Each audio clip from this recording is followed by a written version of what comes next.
I've never been the same since. That was a life-changing experience. I don't know anything more profound. Hey there, welcome back to the Mind Your Boundaries podcast, episode number 20. I am your host and boundary enthusiast, Jessica Miller, and today I figured since it's episode 20, let's go back to where it all began, in my front porch on the main street of New Prague, Minnesota. Today is going to be a super intimate chat about boundaries around what we say to ourselves. And I want to share with you my own journey with my inner critic, which was 3 long decades. And I also want to share with you 3 super helpful ways to silence or lay your inner critic to bed.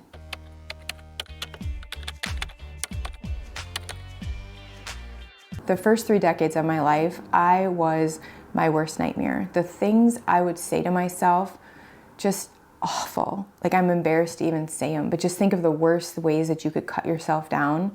I'm sure you know exactly what I'm talking about because you might do the same thing. I did that to myself. And my pivotal changing moment was when I first gave birth to our first child. We didn't know if it was a girl or a boy. And once I had her, I went to look to see, is it a girl or a boy? But the umbilical cord was covering down there and I couldn't tell. And I'm like, please, someone tell me. And finally the nurse is like, it's a girl. And my first thought was like, oh no, because I was a hellion for my parents. And then my second thought was, I will never, ever utter the words again out loud: diet, fat, disgusting, gross, I hate you, I hate my body. All the things that we can say to ourselves so naturally that we just believe that they're true. Like, I am gross. I hate my body.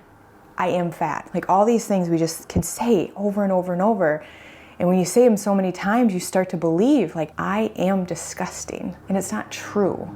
But all those things that I would say to myself for the first 3 decades of my life, I was just like, okay, I have to, like, I can't say that anymore out loud. And I never have. She is almost going to be 16 and she's never once heard me utter a negative thing about myself. Not one time. I also didn't stop having an inner critic. I didn't stop saying those things to myself just because I had a little girl. I just didn't say it out loud anymore. So she never actually heard me say it, but this never quieted down. When she was about 2.5, I took a masterclass with Oprah and Brene Brown. This was right after Brene wrote Gifts of Imperfection. She had this exercise for us to do where we were supposed to go a week monitoring our thoughts and speaking to ourselves the way we would talk to a loved one. And for me, because my most precious person that I wanted to impress the most goodness on was Allie, my daughter. And so I deepened this exercise and I imagined the entire week that not only was I talking to myself like someone I loved, I imagined that my daughter had a stethoscope and that stethoscope was attached to my mind and she could hear my thoughts. And let me tell you, that week, I've never been the same since. That was a life-changing experience, and I have never gone back since that week. I don't know anything more profound that I've ever gone through in therapy, that I've ever taken people through, than that week. I encourage you all, especially if you have a little girl, I encourage you to do that. And that is our first way to lay your inner critic down. Is to go through a full 7 days and just start to be hyper aware. What do I say to myself?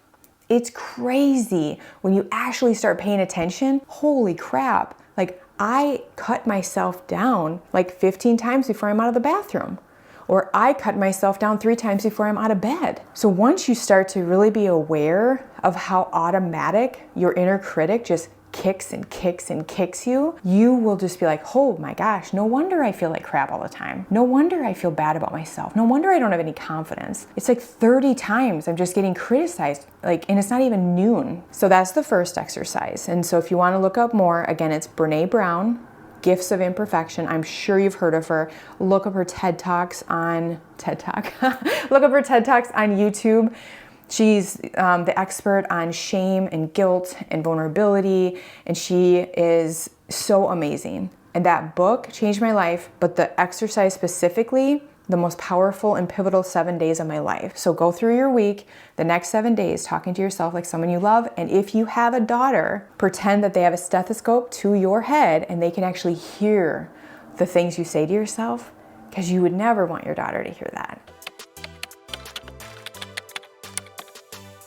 Another way that you can quiet your inner critic is by radically accepting whatever flaw you tend to pick at. I have a recent example of this. When I started doing this podcast, I was in this porch and I had the lighting or whatever all up. I don't have any lighting today. I'm just using natural light and we're just winging it, just doing it very intimate on episode 20 here. And when I was playing the video back to edit it, oh my gosh, you guys, my nose is crooked. Like I actually, so it's this side, I believe when you're looking at me, I think it's this side.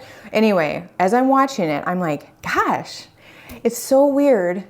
The way the lighting is, it really looks like my nose is crooked. Well, then I go to my office to start filming because this just became too much because we have another company where we get a lot of deliveries and it was too difficult for the sun to like always be with the lighting.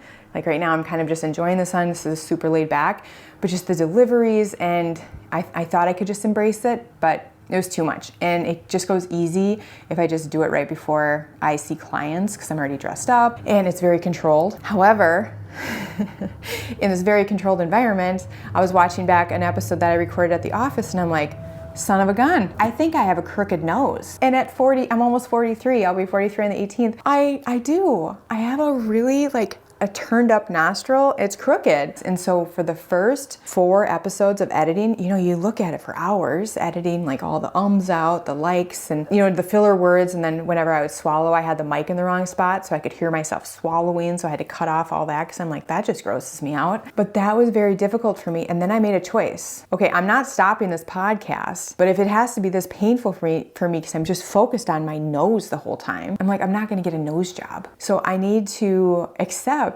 that this is my nose. It's been my nose my whole life. I just never noticed in certain angles, or maybe all the time, it's crooked. And once I decided this is my nose, like there's nothing I can do about it. There's things about ourselves.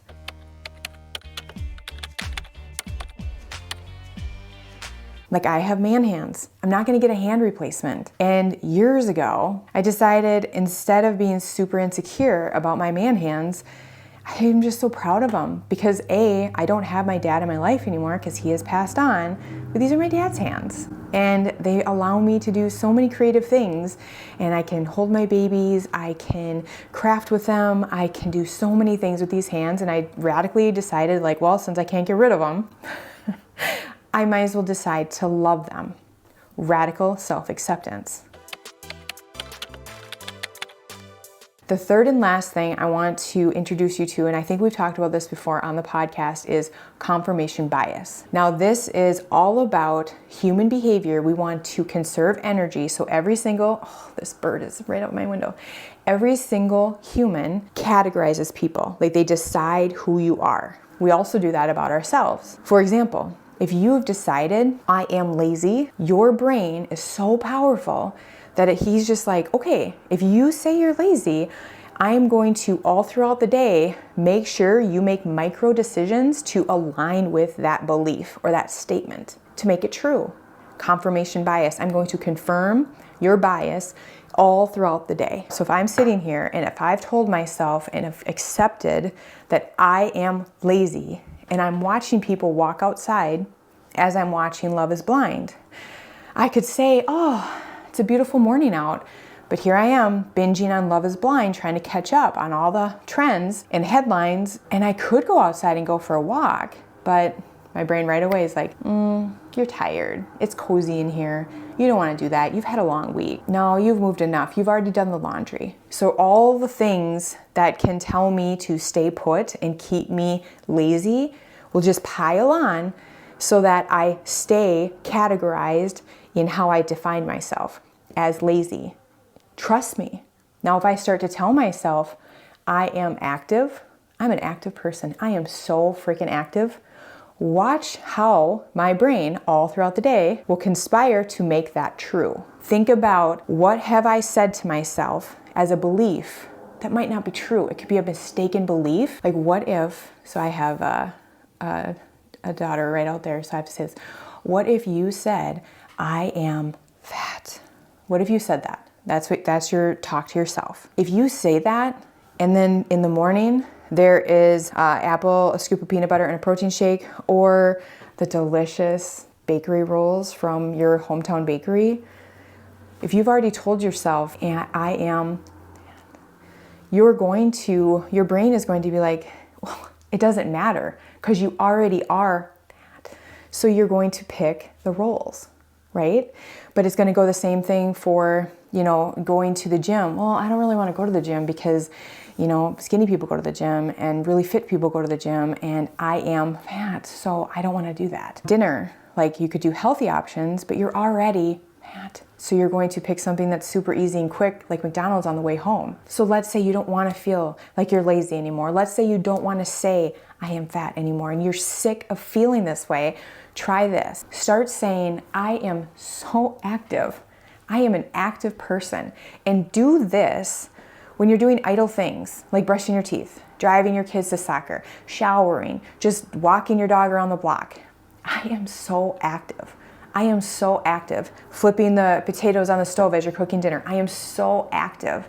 Say it over and over and over all throughout your day, and watch what happens. Even within that same week, you will start to notice you are making micro decisions. You could sit down and watch Love is Blind, but instead you're grabbing that leash and taking your dog for the walk because your brain is saying, well, you're active. So since you're active, you're going to want to go on the walk instead of sit down. Like, you will start to notice just subconsciously changes, because we are what we tell ourselves we are. So what you tell yourself, whether it's negative or positive, you are going to become it psychologically. You're going to believe it. So we need to protect it. We need to have these boundaries. And sure, it's easy for somebody to say, just stop telling yourself. Like, you need to have all these boundaries around your brain and your mind and your thoughts. You gotta stop telling yourself all these bad things. Stop being so critical of yourself. How? I think it's so easy for people to say, well, just don't say that about yourself. Yeah, Susan, how do I not do it though?